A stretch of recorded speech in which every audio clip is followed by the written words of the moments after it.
Hello, everyone. I'm Paola Harris, and I'm going to really be happy to do this interview. Perhaps the best interview for me because it's very personal. From Boulder, Colorado, I actually talked Maurizio Baiata, my editor, the man that is responsible for my career, into doing an interview with me from Rome. Of course, you know, Italy is going through some very, very trying times right now. So I've just spent the last 20 minutes telling Maurizio that since he is such an authority and is so good at the whole UFO scene, that with technology, we can get together again and we can do some amazing things. So I'm going to begin by telling you that I met Maurizio way back, I think it was 1995, Maurizio. Do you remember when we first met? Because I walked into your office and he was at that time working in the music business. So tell our viewers what you were doing. I walked in, and the reason why you even paid attention to me was because I had worked with Alan Hynek. Well, in fact, yes. All right. Hi, hello, everybody. Here I am. This is Italy, and this is the worst time ever for Italy since I was born in 1951. I don't remember anything like this. I mean, everything is magically stopped, meaning that you cannot walk freely in the streets. You can't do your life as always. Absolutely. It's a big change. And I don't know when this situation will again go back to where we were. And in fact, I don't think that we're gonna ever go back to the way of life that we Italians had. And I'm sorry to tell you that the same destiny is expected also for United States and many other big countries in the world. That's my point immediately. Just to tell you that it's not so easy to talk about other stuff than this terrible plague that is badly affecting everybody here in Italy. But I'm going to stop you for a minute because it is a terrible, terrible situation. But it is also an opportunity to use technology and to reinvent ourselves. Correct. In Italy, I don't know why they call it smart working. I don't know if this is a correct way of describe what all the Italians are doing in order to reinvent themselves and become again, let's say, sort of active and survive. Otherwise, you just stay there and you're just like a puppet in the hands of somebody else.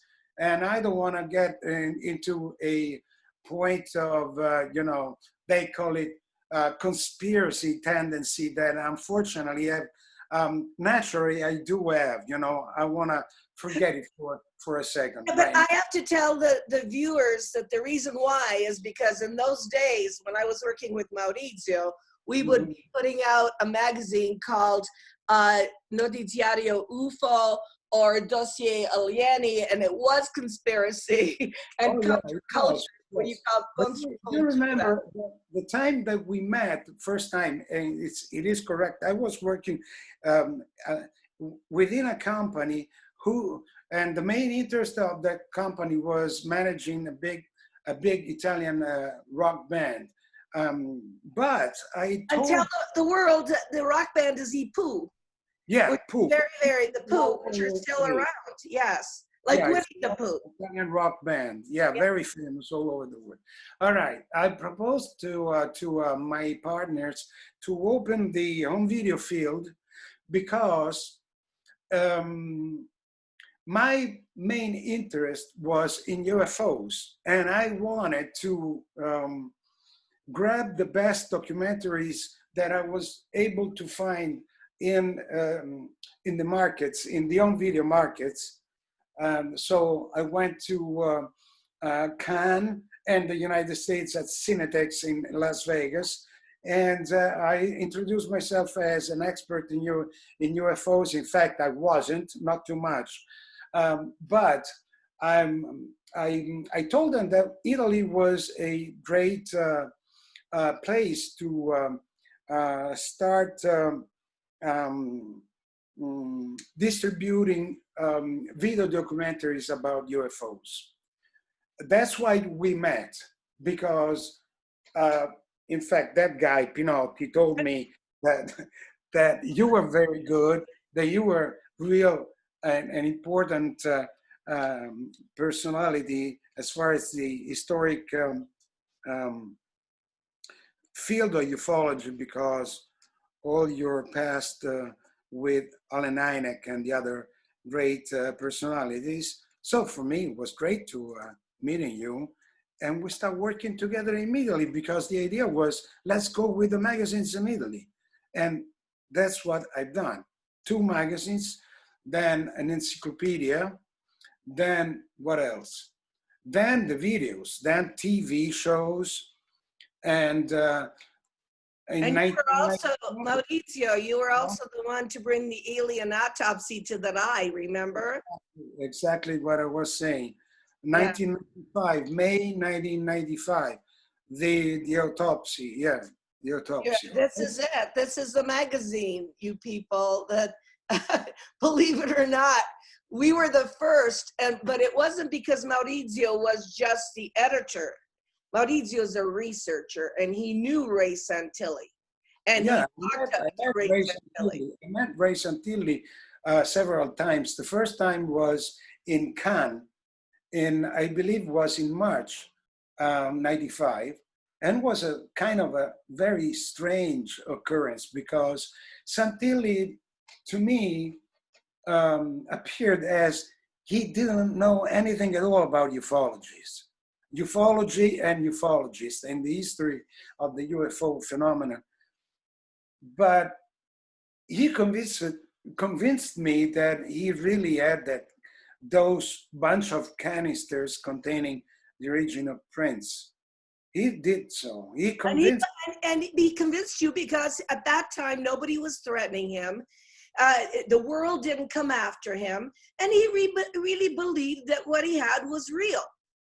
There were a bunch of people connected to the home video trades, uh, let's say the market in Cannes, who were trying to reach Santilli.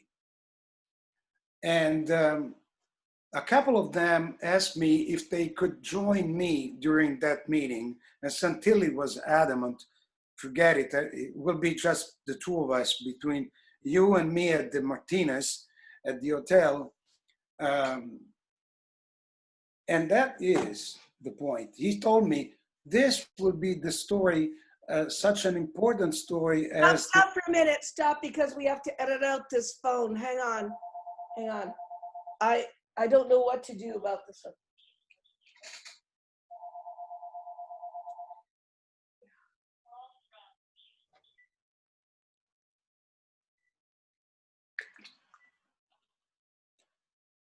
All right. See, this is the beauty, Maurizio. Even though it's live, Desta has to edit this out. And But this story is fantastic. Everyone's going to want to hear this about Santilli and alien autopsy. exactly, including So, Grant. this story. Grant, yes, Grant. I know the background of that story, because I was one of the few able to. Okay, stop. Desta, do you realize that with Maurizio, we could do episodes? Absolutely, we should. We Episodes could on do all the because articles, all the magazines, anything you want. We can just focus on a different. that's absolutely episode. we could do a whole series, Desta, because what when I worked with Maurizio, the thing about Maurizio is firsthand stuff. He met with Santilli. We did put it on television, and he's going to tell you the whole story. And this may be the first episode of Paola and Maurizio. We'll call it something. And this may be the first episode. I'm going to let him talk because we only have like another 35 minutes. Maurizio, after you, I'm interviewing the granddaughter of Kenneth Arnold. Okay. Kenneth Arnold, you know who he is, right? Sure. I'll do it as fast as possible. Santilli told me at the Martinez, he goes like this: Maurizio, you have to realize one thing, that the autopsy footage that I have is the shroud and will be the shroud of ufology. Nobody will ever say if that's authentic stuff, that's for real, or that's nothing. I don't have the answer for you, he said.